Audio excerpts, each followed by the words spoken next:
mga tao nun parang ewan eh. Hindi mo alam kung Boplax ba eh. Kasi ganyan ang mga tao. Hindi nila alam, may siko.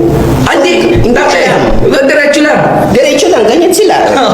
Ganyan, mga tao, pag nagsasayaw, ganun lang. Di ba? Ang hirap. Di ba? Napakahirap. Ewan mga tao nun. Magpasalamat tayo, may isang taong nakatuklas na may siko. Oh, sino to? Alam mo kung sino? Yun yung nag-imbento ng Seiko Watch. Oh, Biruin mo yon, di ba? Siyempre, saan mo ba ilalagay yung relo? Alangan naman sa liig. Oo. Hindi naman, di ba? Inimbento niya sa kamay. Nung iniimbento niya, nalaman niya may siko pala.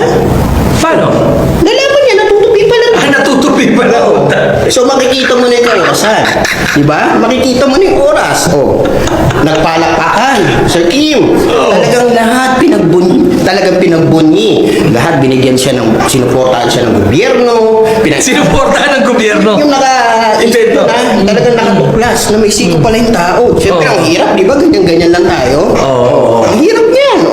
Yung pala, nagaganyan mo yan. Tuwa. Lahat talagang minidya siya. Binigyan ng bayat lupa. Lahat talagang halos sambahin na yung tao na yun. Kalaunan, yung kapatid niya naman. Nag-imbento rin ng wallet na maswerte. Alam mo yun? May kanta yan ha? Wallet na maswerte, Seiko wallet. Dahil may siko na, di ba? Yung relo nakikita mo. Pag dudukot ka ng wallet, paano? Di siko din. Sisiko ka rin, di ba? Kaya yung mga pantalon dito nilagay kailangan mo rin ng siko. Kaya pinangalan dito, siko.